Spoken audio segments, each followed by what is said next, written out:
10월 16일 생생 주식입니다.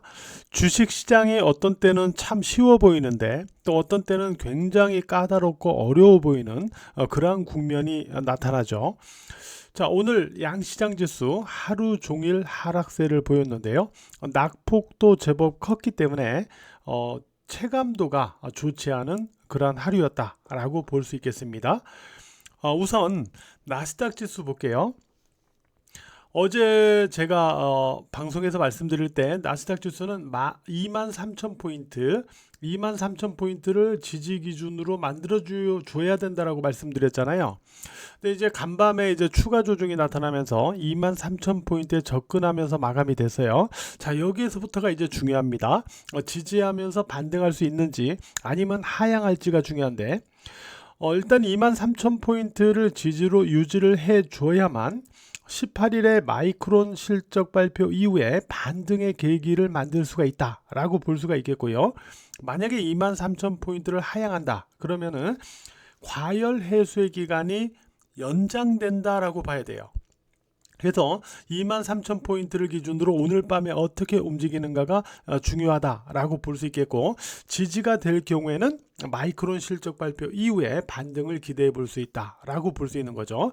만약에 하향된다면 일단 한국 증시 오늘의 흐름의 입장에서 놓고 볼 때는 23,000포인트의 하향 가능성을 선반영한 게 아닌가, 일단 이렇게 생각은 되거든요. 일단 오늘장 상황을 좀 보죠. 그리고 코스피 지수 결국 5일 이평선을 고점 저항으로 해서 음봉을 만들었습니다. 즉 5일 이평선을 다시 꺾는 형태의 음봉이 만들어졌죠. 그러면서 오늘 20일 이평선 약간 아래에서 마감이 됐어요. 그리고 코스닥 지수는 결국 933포인트의 전고점을 다시 하향하는 음봉으로 마감이 됐습니다. 이 얘기는 뭐냐면, 자, 코스닥이 전고점을 돌파했다 다시 하향했고 코스피가 이렇게 움직였다라는 것은 여기에서 하나의 재상승 파동을 만들지 못했다라는 거죠. 그러니까 여기에서 바로 재상승 파동을 만들지 못했다라는 거죠. 결론적으로는 과열 해소의 영역을 추가로 더 연장하겠다라는 의도를 보여준 거다라고 봐야 되겠죠. 그죠? 그러면 이제부터는 어떤 부분을 체크해야 되는가 하는 부분입니다. 일단 과열 해소를 더 가져가겠다라는 의도는 보여주었어요.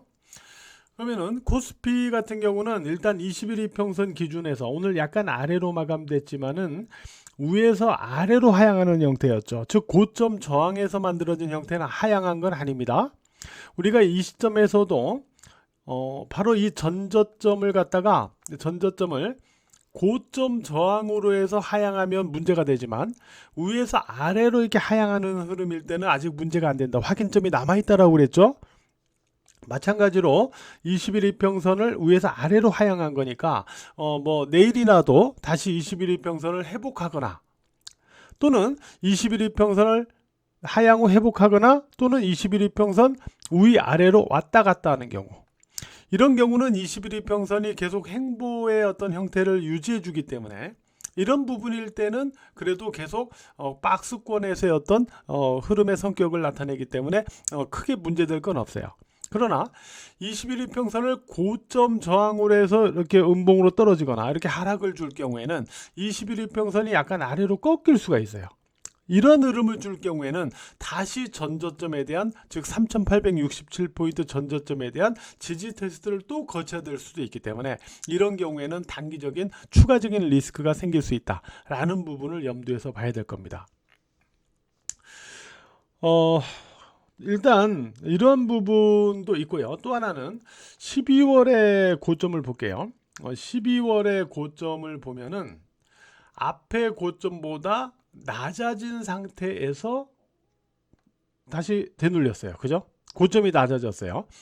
자, 고점이 낮아질 경우에는 저점도 높아져야만 수렴의 어떤 성격을 갖추게 되죠. 그리고 수렴이 완성되는 자리에서 드디어 새로운 방향성을 만들어 갈 수 있는 거죠. 그러려면 고점이 낮아졌으니까 저점도 높아져야 됩니다. 그죠? 저점도 높아져야 돼요. 저점이 높아지려면 최소한 60일 이평선 위에서 저점이 만들어져야 된다는 소리예요. 만약 20일 이평선을 깨고 내려올 경우에는, 따라서 저점이 높아져야만 궁극적으로 수렴이 되면서 일단 좀 더 빠르게 과열 해소를 끝내고 올라갈 수 있다. 이렇게 보시면 될 것 같고, 만약에 그렇지 못하고 저점이 낮아진다 이러면은 과열 해소의 기간이 좀 더 길어지는 거예요. 그러니까 제가 이런 얘기를 자꾸 하는 이유는 뭐냐면, 이 시장은 추세적으로는 아직 상승이 끝난 게 아니에요. 추세적으로는 상승이 여전히 한 번 더 남아 있습니다. 더 남아 있어요. 근데 다만 이 과열 해소가 얼마나 언제까지 진행될 것인가, 이게 문제잖아요 지금은. 그죠? 우리가 이렇게 지수가 반등으로 올라갈 때도 제가 여러분들에게 말씀드릴 때,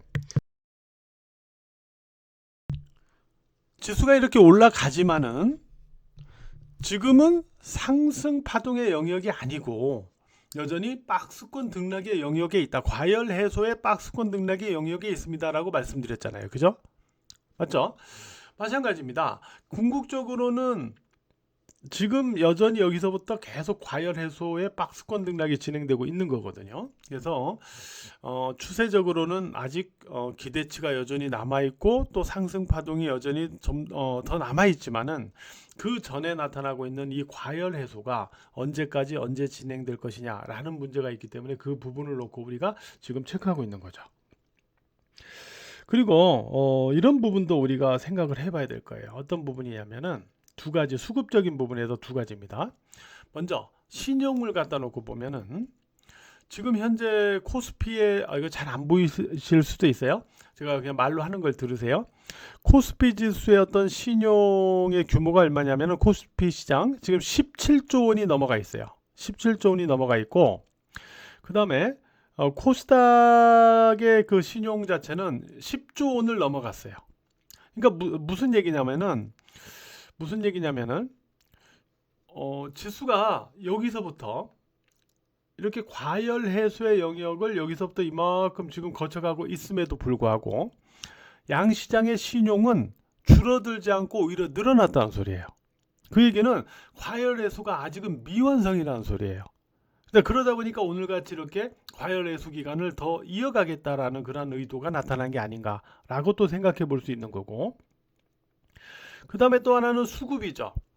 개인이 어제 매수하면서 시장을 방어해 주는 건 좋아요. 근데 이제 개인 매수로 시장이 계속 뭐 상승 쪽으로 올라간다거나, 그건 어렵다는 거죠. 그래서 궁극적으로는 어제 오늘 개인 매수와 외국인 매도의 대응이었는데 결국에는 지수가 밀렸잖아요. 그러니까 어제 산 개인 물량은 오히려 또 매물이 돼버렸죠. 그러니까 궁극적으로는 이 시장이 과열 해소를 끝내고 다시 상승으로 올라가려면 저는 두 가지 조건이 있어야 된다라고 봐요. 첫 번째는 외국인 등의 메이저 매수가 들어와야 되고, 두 번째는 반도체가 반등을 주도하는 흐름이 다시 만들어져야 돼요. 지금은 반도체가 다시 조금 약하잖아요. 근데 지금 반도체 쪽을 보면 범용 메모리나 이런 쪽에서 보면 여전히 공급 부족 현상이 있거든요. 업황 자체는 지금 공급 부족 구간이란 말이에요. 이거는 내년까지도 이어질 가능성이 높다는 전망들이 많죠.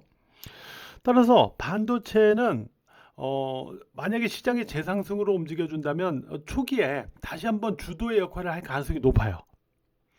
그래서 외국인 등의 메이저 매수가 다시 들어오면서 반도체가 반등을 주도할 때, 반도체가 상승을 주도할 때, 이럴 때 과열 해소를 끝내면서 다시 재상승 영역으로 가는 게 아니냐, 이렇게 저는 판단하고 있거든요. 아직 그러한 조건들이 만들어지지 않았다라고 보는 거죠. 그래서 이런 부분도 우리가 좀 생각을 해봐야 되고요. 또 하나는 우리가 자꾸 박스권을 따지잖아요. 그러니까 과열 해소를 박스권으로 하느냐 아니냐를 따지는 이유는 뭐냐면, 박스권으로 과열 해소만 보여도요, 이 안에서는 왔다 갔다 하는 과정 속에서 순환매로, 섹터별 순환매로 수익률 게임이 만들어질 수 있다는 거예요. 그러니까 이 과정에서 로봇도 올라가고 2차 전지도 한번 올라갔고, 그러니까 장은 여기서 과열 해소 구간이지만 박스권으로 움직이니까 로봇도 한번 올라갔고, 2차 전지도 올라갔고, 자동차도 올라갔고, 그 다음에 또 바이오도 올라갔고, 이런 모습들이 순환매로 나타나는 거죠. 그러니까 뭔가 해볼만 하죠. 그래서 박스권을 유지하느냐 아니냐를 보는 거예요. 만약에 박스권을 유지하지 못하고 깬다 이러면은 여기서 수익률 게임이 안 만들어져요. 그죠? 그러면은 조정 끝날 때까지 기다려야 돼요. 이럴 때는 물론 현금 물량 100% 들고 이걸 맞이하면 안 돼요.